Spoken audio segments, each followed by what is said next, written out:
DNS news కి స్వాగతం. బులెటిన్లో ముందుగా హెడ్లైన్స్.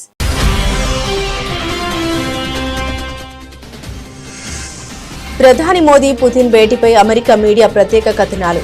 రష్యా అమెరికా మధ్య భారత్ వ్యూహాత్మక సమతుల్యతకు పరీక్షగా అభివర్ణన.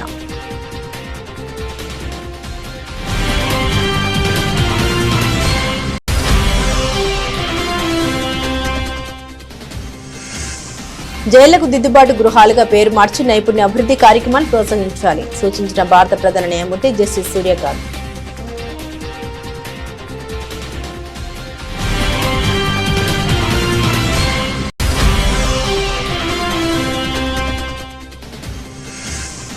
ఇండిగో విమానాల జాప్యం మరియు రద్దులపై స్పందించిన కేంద్ర మంత్రి అర్జున్ రామ్ మేఘ్వాల్.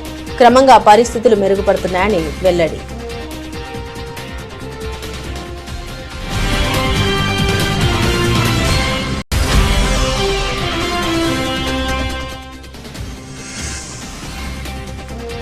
ఏం చేశారని ప్రజాపాలన విజయోత్సవాలు జరుపుతున్నారు. రేవంత్ ప్రభుత్వంపై కిషన్ రెడ్డి ఫైర్.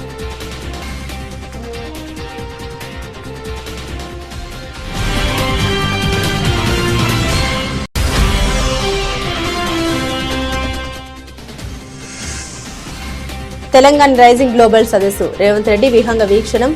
ఉత్తమ్ కోమటిరెడ్డితో కలిసి ముఖ్యమంత్రి ఏరియల్ సర్వే.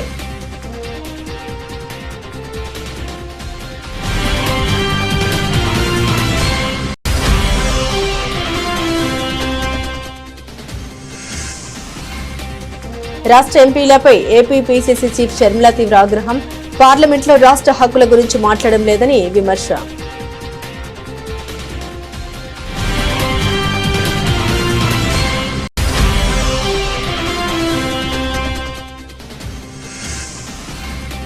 దేవరకొండలో పలు అభివృద్ధి పనులకు సీఎం రేవంత్ రెడ్డి శంకుస్థాపనలు. రైతుల్ని కేసీఆర్ మోసం చేశారని విమర్శ.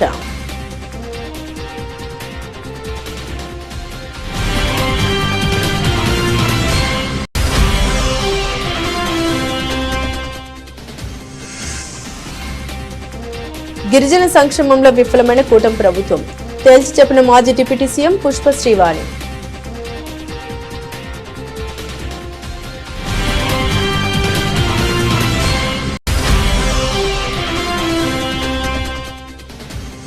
నాలుగు లేబర్ కోడ్లపై బీఆర్ఎస్ వర్కింగ్ ప్రెసిడెంట్ కేటీఆర్ అధ్యక్షతన కార్మిక సంఘాల రౌండ్ టేబుల్ సమావేశం. లేబర్ కోడ్లపై ఉమ్మడి ఉద్యమాలకు వక్తల పిలుపు.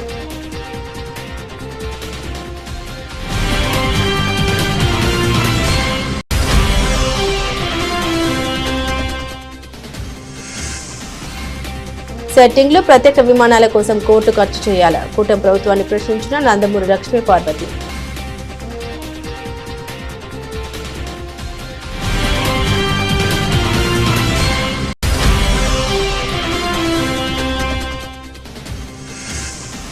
వైజాగ్ వన్డేలో టీమిండియా ఘన విజయం. సిరీస్ కైవసం. అజయ్ సెంచరీతో చెలరేగిన యశస్వి జైస్వాల్.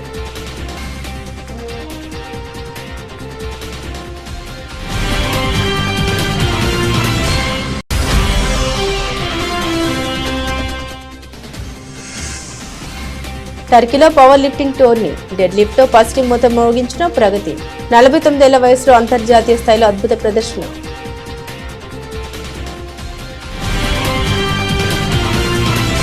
ప్రధాని నరేంద్ర మోదీ రష్యా అధ్యక్షులు వ్లాదిమిర్ పుతిన్ మధ్య ఢిల్లీలో జరిగిన శిఖరాగ్ర సమావేశంపై అమెరికాలోని ప్రముఖ మీడియా సంస్థలు ప్రత్యేక దృష్టి సారించాయి. రష్యా, పాశ్చాత్య దేశాల మధ్య భారత్ అనుసరిస్తున్న వ్యూహాత్మక సమతుల్యతకు ఈ భేటీ ఒక పరీక్ష అని విశ్లేషించాయి.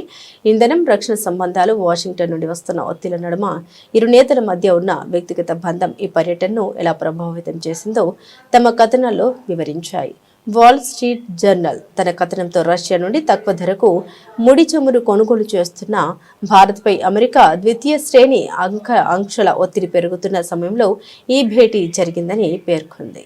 ఇంధన భాగస్వామ్యంపై ఒత్తిడి ఉన్నప్పటికీ రష్యా నిరంతరాయంగా ఇంధనాన్ని సరఫరా చేయడానికి సిద్ధంగా ఉందని పుతిన్ హామీ ఇచ్చారని, ఇంధన భద్రత ఇరు దేశాల మధ్య బలమైన అంశమంటూ మోదీ అభివర్ణించారని తెలిపింది. వాషింగ్టన్ పోస్ట్ ప్రకారం ఈ సమావేశం భారత్ విదేశాంగ విధానంలో ఒక కీలక ఘట్టం. ఉక్రెయిన్ శాంతి చర్చల కోసం వాషింగ్టన్ ఒత్తిడి తెస్తున్నప్పటికీ మాస్కోతో పాత సంబంధాల్ని కొనసాగించడానికి భారత్ చేస్తున్న ప్రయత్నాలకు ఇది నిదర్శనమని పేర్కొంది. పుతిన్ కు మోదీ ఆత్మీయ ఆలింగనంతో స్వాగతం పలకడాన్ని 2030 నాటికి ద్వైపాక్షిక వాణిజ్యాన్ని $100 బిలియన్ పెంచాలన్న లక్ష్యాన్ని ఈ కథనం హైలైట్ చేసింది. జైళ్లకు దిద్దుబాటు గృహాలుగా పేరు మార్చాలని మరియు నైపుణ్యాభివృద్ధి కార్యక్రమాలను ప్రోత్సహించాలని భారత ప్రధాన న్యాయమూర్తి జస్టిస్ సూర్యకాంత్ సూచించారు. హర్యానాలోని గురుగ్రామ్ను సీజేఐ సందర్శించారు. మహిళలు సహా ఖైదీలు ఉపాధిని పొందేందుకు మరియు బాధ్యతాయుతమైన పౌరులుగా తిరిగి కలిసిపోవడానికి ధ్రువపత్రాలు పొందాలని ప్రోత్సహించారు. ఈ సందర్భంగా భారత ప్రధాన న్యాయమూర్తి సూర్యకాంత్ మాట్లాడారు. గతంలోని తప్పులను మంచి పనులతో ఎదుర్కొనేవాడు చివరికి మేఘాల వెనుక నుండి చంద్రుడు ఉద్భవించినట్లుగా ప్రపంచానికి స్పష్టత మరియు వెలుగును తెస్తాడని ఈ పదాలు స్వయంగా అపారమైన నైతిక బరువును కలిగి ఉన్నప్పటికీ ఈ పద్యం వెనుక ఉన్న కథను తాను పంచుకోవాలనుకుంటున్నానన్నారు. When yesterday night I was just penning some my thoughts on the subject, I recollected Lord Buddha, what he said in Dhampada, and I quote, "He who counters the wrongs of their past with acts of good brings clarity and light to the world, like the moon finally emerging from behind the clouds." While these words may by themselves hold tremendous moral weight, I would like to share the story behind this verse, but very briefly pointing out that Buddha said these words in the background of a notorious criminal, Angulimala, who used to indulge in pervert crimes and would always wore the fingers of the victims whom he will kill, and he will convert their fingers into garland. In the forest, Lord Buddha met him and he wanted to kill Buddha also. And that conversation for a few seconds, that message Lord Buddha gave to him, completely changed the personality of Angulimala. He became a monk, dedicated the remaining life to the service of the society, and eventually he died not as a symbol of fear, but as a testament to what human beings are capable of when they are offered a path back. IndiGo విమానాల జాప్యం మరియు రద్దులపై కేంద్ర మంత్రి అర్జున్ రామ్ మేఘ్వాల్ స్పందించారు. ఈ విషయమై ఆయన మీడియాతో మాట్లాడారు. గత 3-4 రోజులుగా విమాన ప్రయాణ కార్యకలాపాల్లో కొన్ని సాంకేతిక సమస్యలు ఉన్నాయని వెల్లడించారు. ఆ తర్వాత పౌర విమానయాన మంత్రి రామ్మోహన్ నాయుడు స్పందించారు. ఇది సాంకేతిక సమస్య అని మరియు తాము దానిని త్వరలో పరిష్కరిస్తామని వివరించారని తెలిపారు. తదనంతరం శనివారం మరియు ఆదివారం కూడా మెరుగుదలను గమనించి ఉండవచ్చని, ఈరోజు తాను కూడా పరిస్థితిని పర్యవేక్షిస్తున్నామని పేర్కొన్నారు. మరియు క్రమంగా పరిస్థితులు మెరుగుపడుతున్నాయని, పరిస్థితిని మరింత నియంత్రించడానికి చర్యలు కూడా తీసుకున్నారని స్పష్టం చేశారు. देखिए 3-4 दिनों से ये जो हवाई यात्रा के परिचालन में जो तकनीकी दिक्कत आई थी, उसको लेकर के शुक्रवार को लोकसभा में और राज्यसभा में कुछ सदस्यों ने इस विषय को उठाया. उसके बाद हमारे नागरिक उड्डयन मंत्री राममोहन नायडू जी ने खड़े होकर के भी जवाब दिया और बताया कि ये तकनीकी दिक्कत है और इसको हम जल्दी दूर कर देंगे. उसके बाद आपने देखा होगा शनिवार को भी इम्प्रूवमेंट नज़र आया, रविवार को भी इम्प्रूवमेंट नज़र आया. आज मैं इसको देख रहा हूँ, मैंने आज भी मॉनिटरिंग की है. तो अब धीरे धीरे इस परिस्थितियाँ सुधर रही है और जल्दी ही, और एक कंट्रोल भी किया है. आपने देखा होगा कि कुछ ऐसे एयरलाइंस थे जिन्होंने मनमाने तरीके से वो किराया बढ़ा दिया था. उसको भी उन्होंने कहा इतने किलोमीटर पे इतनी राशि, इतने किलोमीटर पे इतनी राशि. इसका मतलब सरकार ने इस विषय को संवेदनशीलता के साथ, यात्री परेशान नहीं हो और जो तकनीकी खराबी आई है वो जल्दी ठीक हो, इस दिशा में కదం ఉఠాయి. తెలంగాణ ముఖ్యమంత్రి రేవంత్ రెడ్డి ప్రభుత్వం ప్రజాపాలన విజయోత్సవాలు ఎందుకోసం నిర్వహిస్తోందని కేంద్ర మంత్రి కిషన్ రెడ్డి ప్రశ్నించారు. ప్రజా తీర్పును వంచినందుకు విజయోత్సవాలు జరుపుతున్నారని నిలదీశారు. భువనగిరిలో కిషన్ రెడ్డి పర్యటించారు. పలు అభివృద్ధి కార్యక్రమాల్లో ఆయన పాల్గొన్నారు. అనంతరం మీడియాతో మాట్లాడారు కిషన్ రెడ్డి. కళ్యాణ లక్ష్మిలో భాగంగా తులం బంగారం ఇవ్వనందుక, మహిళలకు 2,500 ఇవ్వనందుక ప్రజాపాలన విజయోత్సవాలని ఎద్దేవా చేశారు కిషన్ రెడ్డి. కాంగ్రెస్ ప్రభుత్వంలో మొత్తం తెలంగాణ రాష్ట్రాన్ని అప్పుల పాలు చేశారని ఆరోపణ చేశారు. భూములు అమ్మి ఉద్యోగులకు జీతాలు ఇస్తున్నారని విమర్శించారు. పదవి విరమణ పొందిన ఉద్యోగులకు బెనిఫిట్స్ ను భూములు అమ్మే ఇస్తున్నారని ఆక్షేపించారు. ఎన్టీపీసీ నుండి విద్యుత్ను కొనుగోలు చేయడానికి రాష్ట్ర ప్రభుత్వం ఎందుకు ఆసక్తి చూపించడం లేదని ప్రశ్నల వర్షం కురిపించారు. రీజనల్ రింగ్ రోడ్డు 50% పనుల కోసం కేంద్ర ప్రభుత్వం ఆమోదం తెలపనుందని ప్రస్తావించారు. తెలంగాణ రాష్ట్రంలో మరింతగా అప్పులు చేసినందుకు విజయోత్సవాలు జరుపుకుంటున్నారా, లేకపోతే ప్రజలకు ఇచ్చినటువంటి 6 గ్యారంటీలు అమలు చేయకుండా ప్రజలకు వెన్నుపోటు పొడిచినందుకు విజయోత్సవాలు జరుపుకుంటున్నారా? ఈరోజు రేవంత్ రెడ్డి చెప్పాలి. రాష్ట్రంలో అవినీతిని పెంచి పోషించినందుకు విజయోత్సవాలు జరుపుకుంటున్నారా? ప్రభుత్వ భూములు అమ్ముకొని పూట గడుపుకోవడానికి కోసం పరిపాలన చేస్తున్నందుకు విజయోత్సవాలు జరుపుకుంటున్నారా? చెప్పాల్సినటువంటి అవసరం. ఈరోజు తెలంగాణ నిరుద్యోగులు సంతోషంగా ఉన్నారా? తెలంగాణ ఆడబిడ్డలకు, తెలంగాణ మాతృమూర్తులకు అనేక రకాల హామీలు ఇచ్చారు. అది తులం బంగారం కావచ్చు, నెలకు 2,500 రూపాయలు ప్రతి ఆడబిడ్డకు ఆర్థిక సాయం కావచ్చు, పొదుపు సంఘాలకు అనేక రకాల రుణ సౌకర్యం కల్పొచ్చు. ఈరోజు పొదుపు సంఘాలకు నరేంద్ర మోడీ గారు బ్యాంకుల ద్వారా ఇచ్చేటువంటి రుణ సౌకర్యం తప్ప రాష్ట్ర ప్రభుత్వం ప్రకటించినటువంటి ఒక్క న్యాయ పైసా కూడా ఈ 2 సంవత్సరాల్లో అందలేదు. గతంలో కేసీఆర్ కూడా పావుల వడ్డీ ఇవ్వలేదు. ఈ రోజు కాంగ్రెస్ పార్టీ ప్రభుత్వం కూడా అదే విధంగా ప్రయాణం చేస్తారు. రైతులకు ప్రతి ఎకరానికి 15,000, రైతు కూలీలకు 12,000 మరి ప్రకటించి ఎక్కడ కూడా రైతులను ఆదుకునేటువంటి పరిస్థితి లేదు. ఇలా రుణమాఫీ కూడా ఇంకా లక్షలాది మందికి అందని పరిస్థితి తెలంగాణలో. ప్రభుత్వ ఉద్యోగస్తులకు సంబంధించి డిఏలు అమలు చేయడం లేదు. బీసీలకు ఇస్తానటువంటి 1,00,000 కోట్లు అడ్రస్ లేదు. దళితులకు ఇస్తానటువంటి కుటుంబానికి 12 లక్షలు ఏ ఒక్క దళిత కుటుంబానికి ఈ రోజు వరకు కూడా అందలేదు. విద్యార్థులకు ఇస్తానటువంటి 5 లక్షల విద్యా భరోసా కార్డు ఏ ఒక్క విద్యార్థికి అందలేదు. ఈ రకంగా ఏ ఒక్క హామీ కూడా కాంగ్రెస్ పార్టీ ఈ రోజు అమలు చేయడం లేదు. 260 కోట్ల రూపాయలతోటి రంగారెడ్డి జిల్లా కందుకూరు మండలం మీర్ ఖాన్ పేటలోని ఫ్యూచర్ సిటీలో ఈ నెల 8-9 తేదీల్లో తెలంగాణ రైజింగ్ గ్లోబల్ సమ్మిట్ జరగనుంది. ఈ సదస్సు ఏర్పాట్లను రాష్ట్ర ముఖ్యమంత్రి రేవంత్ రెడ్డి, మంత్రులు ఉత్తమ్ కుమార్ రెడ్డి, కోమటిరెడ్డి వెంకటరెడ్డి విహంగ వీక్షణ ద్వారా పరిశీలించారు. ఫ్యూచర్ సిటీలో 100 ఎకరాల విస్తీర్ణంలో ఈ అంతర్జాతీయ ఆర్థిక సదస్సు నిర్వహిస్తున్నారు. 2 రోజుల పాటు జరగనున్న సదస్సులో వివిధ అంశాలపై 27 ప్రత్యేక సెషన్లు నిర్వహించనున్నారు. దేశ విదేశాల నుండి ప్రముఖ పారిశ్రామికవేత్తలు, సినీ, క్రీడా ప్రముఖులు తరలివస్తారు. గ్లోబల్ సదస్సు తెలంగాణ రాష్ట్ర భవిష్యత్తుకు సంబంధించిందని తమ విజన్ డాక్యుమెంట్ ద్వారా ప్రపంచం దృష్టిని ఆకర్షిస్తామని ఉప ముఖ్యమంత్రి మల్లు భట్టి విక్రమార్క అన్నారు. గ్లోబల్ సమ్మిట్ వివరాల్ని మంత్రి శ్రీధర్ బాబుతో కలిసి ఆయన మీడియాకు వివరించారు. తెలంగాణ రైజింగ్ గ్లోబల్ సమ్మిట్లో 27 సెషన్లు ఉంటాయని, వివిధ రంగాల నిపుణులు, నిష్ణాతుల్ని ఆహ్వానించినట్లు వెల్లడించారు. ఆంధ్రప్రదేశ్ ఎంపీలు రాష్ట్ర ప్రయోజనాన్ని పక్కన పెట్టి ప్రధాని నరేంద్ర మోదీ మెప్పు కోసం పనిచేస్తున్నారని ఏపీ పీసీసీ అధ్యక్షురాలు వైఎస్ షర్మిల తీవ్రస్థాయిలో ధ్వజమెత్తారు. పార్లమెంట్లో రాష్ట్రానికి జరిగిన అన్యాయంపై నోరు మెదపకుండా బీజేపీకి బినామీలుగా మోదీ చేతిలో కీలు బొమ్మలుగా మారారని ఆమె తీవ్ర ఆరోపణ చేశారు. శీతాకాల పార్లమెంట్ సమావేశాలు జరుగుతున్న నేపథ్యంలో రాష్ట్ర ఎంపీల వైఖరిపై ఆమె మండిపడ్డారు. ఇప్పుడు ఢిల్లీలో వింటర్ సెషన్స్ జరుగుతున్నాయి, పార్లమెంట్ జరుగుతోంది.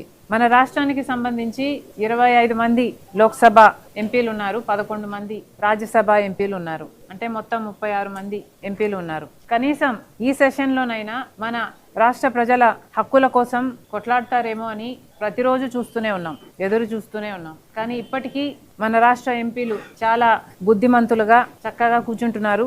మోడీ గారు మాట్లాడితే చప్పట్లు కూడా కొడుతున్నారు. ఇప్పటికీ మన విభజన హక్కులు నెరవేరక 11 సంవత్సరాలు అయిపోయింది. మరి విభజన హామీలు ఆంధ్ర రాష్ట్ర ప్రజల హక్కు అన్న విషయం మన ఎంపీలకి నిజంగానే గుర్తులేదో, లేకపోతే గుర్తున్నా పట్టించుకోరో, గుర్తు లేనట్టే నటిస్తున్నారో మాకైతే అర్థం కావటం లేదు. ఎందుకంటే రాష్ట్ర ప్రయోజనాల కంటే వీళ్ళ రాజకీయాలే వీళ్ళకు ముఖ్యం అనిపిస్తుంది.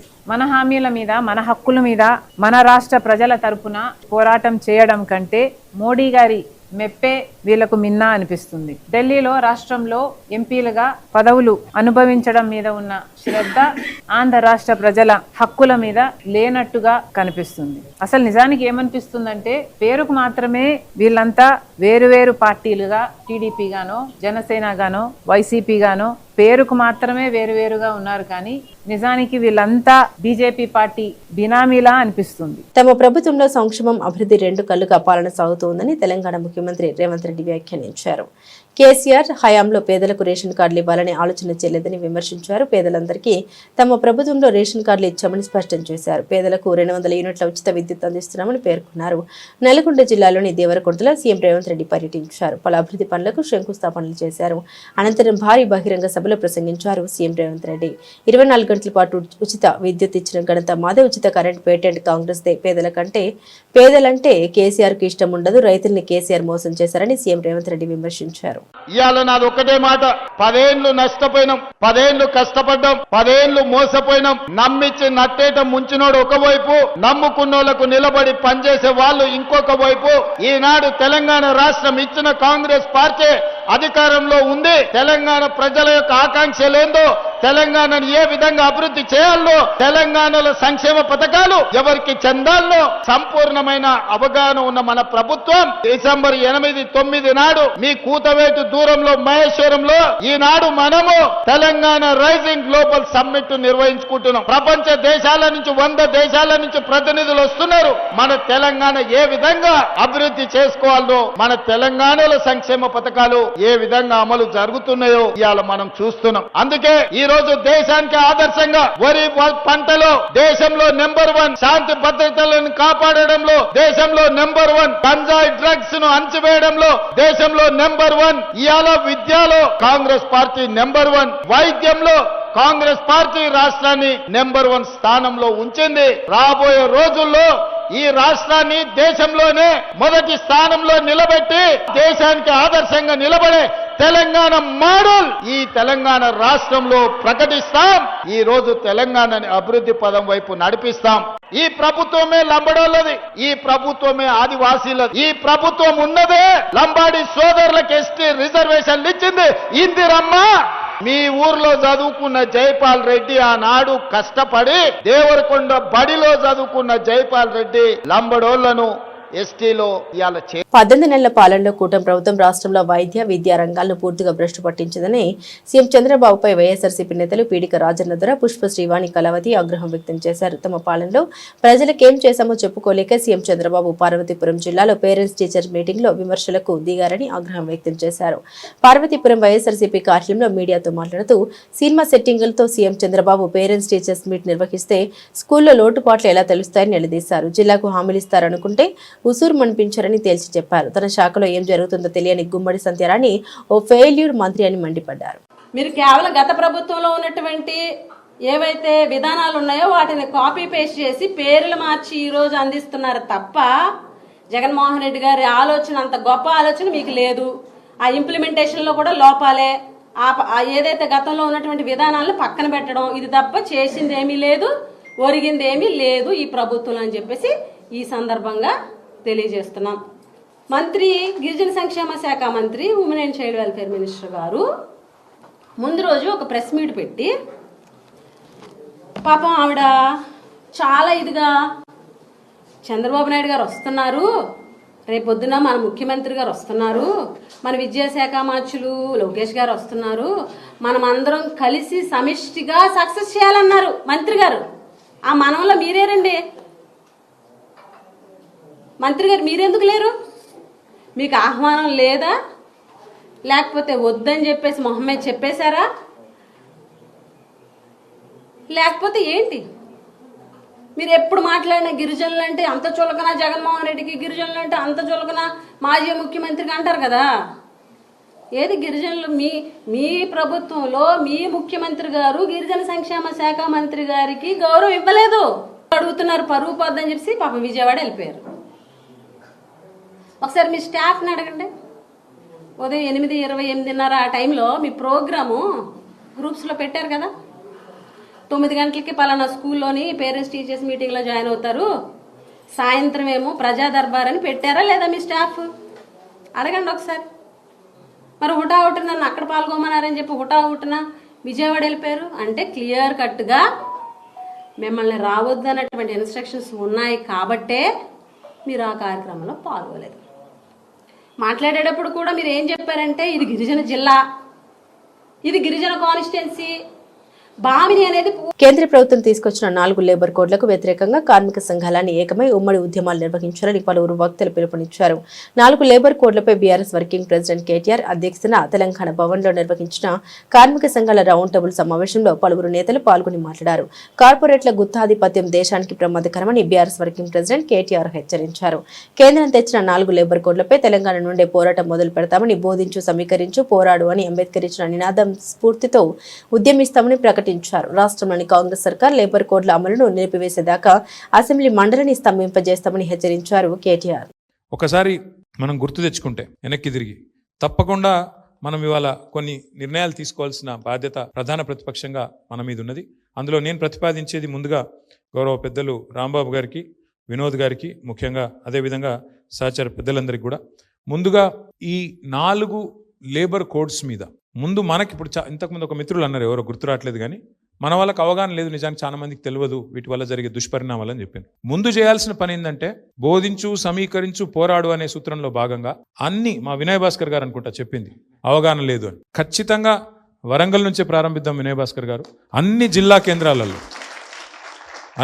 కేంద్రాలలో మన పార్టీ కార్యాలయాల్లోనే మరి అవగాహన సదస్సులు ఈ కోడ్స్ గురించి వెంటనే ఏర్పాటు చేద్దాం. వినోద్ గారితో నా రిక్వెస్ట్, మీరు రాంబాబు గారు కూర్చొని మల్లారెడ్డి గారు డేట్ తీసుకోండి, శ్రీనివాస్ గౌడ్ గారు డేట్ తీసుకోండి, వినయ్ భాస్కర్ గారు ముందు పాత 10 జిల్లాలు ఏవైతున్నాయో ఫస్ట్ పాత 10 జిల్లాలు కవర్ చేద్దాం. అదే ఇంకా కొత్త జిల్లాలకు కూడా పోదాము. ముందైతే వరంగల్, మహబూబ్నగర్, నల్లగొండ, కరీంనగర్, రంగారెడ్డి, ఏ జిల్లాలు అయితే పాత డిస్ట్రిక్ట్ హెడ్ క్వార్టర్లు ఉన్నాయో అక్కడ ఒక షెడ్యూల్ రూపొందించి మనం డిమాండ్ ఒకటే, మనది ఆ మీటింగ్ యొక్క డిమాండ్ ఒకటే. సరే, కేంద్ర ప్రభుత్వం అంటే మందబలంతో పాస్ చేసింది, రాష్ట్ర ప్రభుత్వం అమలు చేయాల్సిన అవసరం లేదు, అమలు చేయవద్దు అని డిమాండ్ చేస్తూ కాంగ్రెస్ ప్రభుత్వాన్ని నిలదీస్తూ మనం ఈ కార్యక్రమాన్ని రూపొందిద్దాం. ఇక్కడ కాంగ్రెస్ ఎందుకు నిలదీయాలి అని మీరు అడగచ్చు. సింపుల్ సూత్రం, కాంగ్రెస్ ఈ బిల్లులను వ్యతిరేకించింది ఏది పార్లమెంట్లో, మరి అక్కడ వ్యతిరేకిస్తే ఎట్లా, ఇక్కడ పాస్ చేస్తే ఎట్లా? సింపుల్. సోనియా గాంధీ స్వయంగా బిల్లును వ్యతిరేకిస్తూ మాట్లాడింది. మరి సోనియా గాంధీ గారు మాట్లాడితే ఇక్కడ రేవంత్ రెడ్డి గారు ఎట్లా ఆమోదిస్తారు, ఎట్లా అమలు చేస్తారు? ఇది చిన్న లాజిక్ పట్టుకోవాలి. ప్రతి జిల్లా కేంద్రంలో ఇదే నినాదంగా తీసుకుందాం. ఖచ్చితంగా రాష్ట్రం ఒకసారి తెలంగాణలో విజయం సాధించినాం అనుకోండి, తెలంగాణలో విజయం సాధిస్తే ఆటోమేటిక్గా ఇది వేరే వాళ్ళకి స్ఫూర్తి అవుతుంది, బెంగాల్లో స్ఫూర్తి అవుతుంది, తమిళనాడులో స్ఫూర్తి అవుతుంది, ఇంకా వేరే రాష్ట్రాల్లో స్ఫూర్తిగా నిలుస్తుంది. ఎందుకంటే ఇది కంకరెంట్ లిస్ట్లో ఉంది. లేబర్ అనేది కంకరెంట్ అంటే రాష్ట్రము కేంద్రానికి కొన్ని సంయుక్త లిస్టులు ఉంటాయి, కొన్నేమో ఎక్స్క్లూజివ్ కేంద్రం లిస్ట్ ఉంటుంది, కొంతేమో రాష్ట్రం లిస్ట్ ఉంటుంది. కార్మిక విభాగం అనేది, కార్మిక రక్షణ అనేది కంకరెంట్ లిస్ట్లో ఉంది. కాబట్టి మన నినాదం కేంద్రం తెలుసో తెలియకనో ఆమోదించినా మీరు అమలు చేయొద్దు అని రాష్ట్ర ప్రభుత్వాన్ని డిమాండ్ చేస్తూ అన్ని జిల్లాలలో అవగాహన సదస్సులు నిర్వహిద్దాం. మాజీ ముఖ్యమంత్రి వైఎస్ జగన్ ని తిట్టడానికే పేరెంట్ టీచర్ మీటింగ్లు పెట్టుకునేటట్టయితే కోట్లాది రూపాయలు ప్రజాధనం ఖర్చు చేయడం అవసరమా? ప్రెస్ మీట్ పెట్టుకుంటే సరిపోదా అని చంద్రబాబు, నారా లోకేష్లపై వైఎస్ఆర్సీపీ రాష్ట్ర ప్రధాన కార్యదర్శి నందమూరి లక్ష్మీ పార్వతి మండిపడ్డారు. తాడేపల్లిలోని పార్టీ కేంద్ర కార్యాలయంలో ఆమె మీడియాతో మాట్లాడారు. ప్రత్యేకంగా ఈవెంట్లు, సెట్టింగ్లు, షూటింగ్లు, ఇక్కడికి రావడానికి ప్రత్యేక విమానాల ఖర్చు, ఇవన్నీ ప్రజలపై భారం మోపడం దేనికని ప్రశ్నించారు. సర్వసాధారణంగా జరిగే పేరెంట్ టీచర్ మీటింగ్ ని కూడా రాజకీయ సభల మాదిరిగా మార్చేసి పిల్లల వైఎస్ జగన్ పై ద్వేషభావం కలిగించే కుట్ర చేస్తున్నారని ఆగ్రహం వ్యక్తం చేశారు. మరి ముందు ఇరా మరి కష్టం, పరిపాలన కూడా చాలా కష్టంగా అనిపిస్తోంది.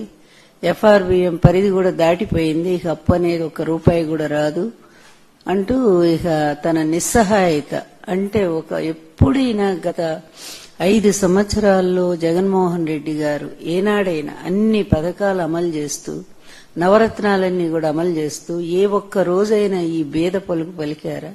సాధారణంగా జరిగేటువంటి ప్రతిదాన్ని కూడా తన పబ్లిసిటీ కోసం తనకు అనుకూలంగా ఒక ఈవెంట్ గా మార్చడం అనేది చంద్రబాబుకి ఫస్ట్ నుంచి ఉన్నటువంటి విద్య, అతనికి అబ్బినటువంటి విద్య అది. అదే విధానంలో ఆ రోజు అట్లా చేసి పాపం 29 మంది ప్రాణాలు గాల్లో కలిసిపెట్టి చేశాడు ఈ మహానుభావుడు ఇతని షో కోసం. అదేవిధంగా ఇప్పుడు కూడా మళ్ళీ ఈవెంట్ ప్రారంభించారు. నాడు నేడు స్కూలు అద్భుతంగా జగన్ గారు దాన్ని ఆధునీకరణ చేస్తే నిన్న అదే స్కూల్కి వెళ్లి, ఇది తండ్రి ముందు కొడుకు పోయాడు, విద్యాశాఖ మంత్రి అట ఆయన. నాకైతే ఉండదు, విద్యాశాఖ అవిద్యా మంత్రి వచ్చాడనే అనుకుంటా నేను ఎప్పుడూ కూడా. విద్యాశాఖ కరెక్ట్ మినిస్టర్ రాలేదు, అందువల్లనే అంత కుంటుపడిపోయింది.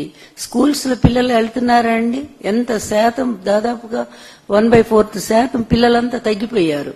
వచ్చిన దగ్గర నుంచి విద్యా వ్యవస్థ సర్వనాశనం అయిపోయింది. నిన్న కూడా ఈ భామిని స్కూల్లో ఒక ఈవెంట్, దానికి షో ప్లాన్ చేశారు. చక్కగా ఓ సెట్టింగ్ వేశారు, భారీ సెట్టింగ్. ఏదో రాజు వేడలే రవితేజములరా అన్నట్టుగా ఈ రాజుగారు బయలుదేరారు పెద్ద గొప్పగా, ఏదో ఈ విద్యా వ్యవస్థ అంతా తన భుజాల మీద మోస్తున్నట్టుగా, తను చాలా కష్టపడుతున్నట్టుగా, చెమట దుడుచుకుంటూ నానా ఇబ్బంది, 18 గంటలు నేను వీళ్ళ కోసమే పనిచేస్తున్నా అన్నట్టు ఫోజ్ ఇచ్చుకుంటా ఆ విధంగా ఆయన వస్తే ఆయన వెళ్లారు. అది మామూలుగా ఏంటి PTM అంటే పేరెంట్స్ టీచర్స్ మీటింగ్, అది సర్వసాధారణంగా. దక్షిణాఫ్రికాతో జరిగిన నిర్ణయాత్మక 3వ వన్డేలో టీమిండియా జయభేరి మోగించింది. విశాఖపట్నం వేదికగా జరిగిన ఈ మ్యాచ్ లో 9 వికెట్ల తేడాతో సఫారీ జట్టును చిత్తు చేసి 3 మ్యాచ్ల సిరీస్ ను 2-1 తేడాతో కైవసం చేసుకుంది. 271 పరుగుల లక్ష్య ఛేదనలో బరిలోకి దిగిన భారత్ కు ఓపెనర్లు యశస్వి జైస్వాల్, రోహిత్ శర్మ అద్భుతమైన శుభారంభాన్ని అందించారు. రోహిత్ శర్మ దూకుడుగా ఆడగా యశస్వి జైస్వాల్ సెంచరీతో కదం తొక్కాడు. జైస్వాల్ స్కోర్ 12 4లు 2 6లు ఉన్నాయి. రోహిత్ అవుట్ అయ్యాక క్రీజులోకి వచ్చిన విరాట్ కోహ్లీ కూడా మెరుపు ఇన్నింగ్స్ ఆడటంతో భారత్ 39.5 ఓవర్లలో కేవలం 1 వికెట్ మాత్రమే కోల్పోయి లక్ష్యాన్ని సునాయాసంగా ఛేదించింది. అంతకుముందు టాస్ గెలిచి బౌలింగ్ ఎంచుకున్న భారత్ దక్షిణాఫ్రికాను 47.5 ఓవర్లలో 270 పరుగులకు ఆల్అౌట్ చేసింది. భారత బౌలర్లలో కుల్దీప్ యాదవ్, ప్రసిద్ధి కృష్ణ చెరో 4 వికెట్లతో సఫారీ పతనాన్ని శాసించారు.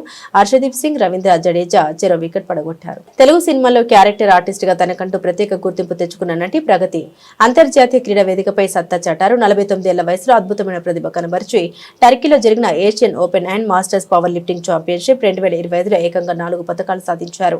డెడ్ లిఫ్ట్ విభాగంలో స్వర్ణ పతకం గెలుచుకుని అందరినీ ఆశ్చర్యపరిచారు. ఆమె విజయంపై సినీ ప్రముఖులు, అభిమానులు సోషల్ మీడియా వేదికగా అభినందనలు తెలుపుతున్నారు. ఈ టర్కీలో జరిగిన ఈ ఛాంపియన్షిప్ లో మాస్టర్స్ కేటగిరీలో పోటీ పడిన ప్రగతి తన కఠోర శ్రమకు తగ్గ ఫలితాన్ని అందుకున్నారు. డెడ్ లిఫ్ట్ లో స్వర్ణం, ఓవరాల్ పవర్ లిఫ్టింగ్ లో రజతం, బెంచ్ ప్రెస్, స్క్వాట్ లిఫ్ట్ విభాగంలోనూ రజత పతకాలు సాధించి సత్తా చాటారు. ఈ విజయానందాన్ని ఆమె తన ఇన్స్టాగ్రామ్ లో పంచుకోగా ఆ వీడియో సోషల్ మీడియాలో వైరల్ గా మారింది. వయసు కేవలం ఒక సంఖ్య మాత్రమేనని నిరూపిస్తూ ఎంతో మంది మహిళలకు ప్రగతి స్ఫూర్తిగా నిలుస్తున్నారు. బులెటిన్ ముగించే ముందు హెడ్లైన్స్ మరోసారి.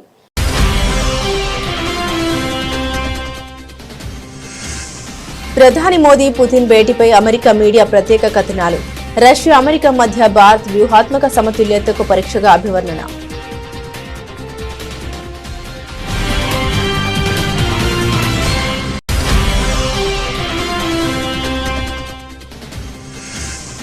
జైళ్లకు దిద్దుబాటు గృహాలుగా పేరు మార్చి నైపుణ్య అభివృద్ధి కార్యక్రమాన్ని ప్రోత్సహించాలి సూచించిన భారత ప్రధాన న్యాయమూర్తి జస్టిస్ సూర్యకాంత్.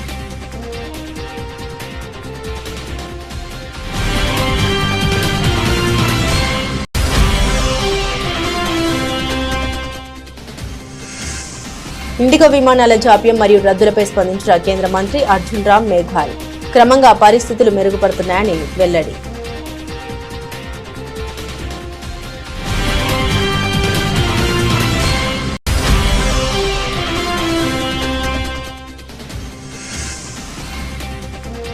ఏం చేశారని ప్రజాపాలన విజయోత్సవాలు జరుపుతున్నారు. రేవంత్ ప్రభుత్వంపై కిషన్ రెడ్డి ఫైర్.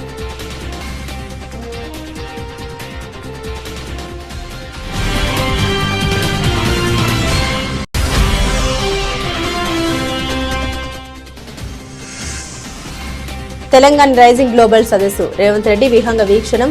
ఉత్తమ్ కోమటిరెడ్డితో కలిసి ముఖ్యమంత్రి ఏరియల్ సర్వే.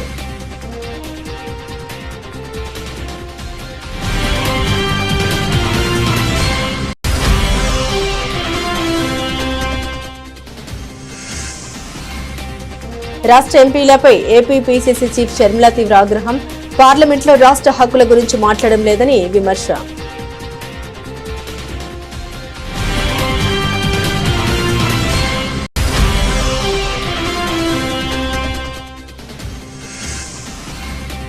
దేవరకొండలో పలు అభివృద్ధి పనులకు సీఎం రేవంత్ రెడ్డి శంకుస్థాపనలు. రైతుల్ని కేసీఆర్ మోసం చేశారని విమర్శ.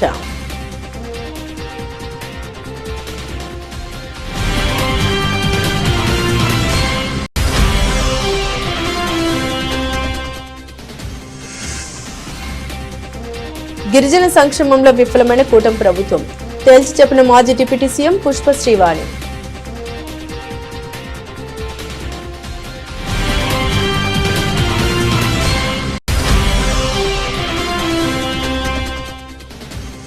నాలుగు లేబర్ కోడ్లపై బీఆర్ఎస్ వర్కింగ్ ప్రెసిడెంట్ కేటీఆర్ అధ్యక్షతన కార్మిక సంఘాల రౌండ్ టేబుల్ సమావేశం. లేబర్ కోడ్లపై ఉమ్మడి ఉద్యమాలకు వక్తల పిలుపు.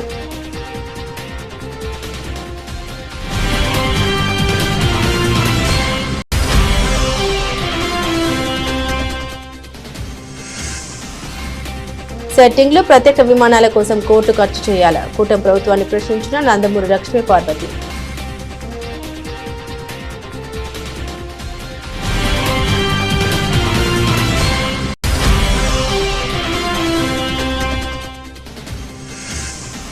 వైజాగ్ వన్డేలో టీమిండియా ఘన విజయం. సిరీస్ కైవసం.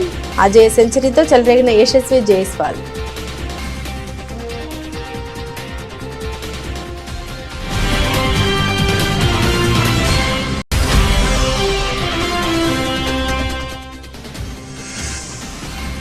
టర్కీలో powerlifting tourney. Deadlift తో పాజిటివ్ మొత్తం మోగించిన ప్రగతి. 49 ఏళ్ల వయసులో అంతర్జాతీయ స్థాయిలో అద్భుత ప్రదర్శన.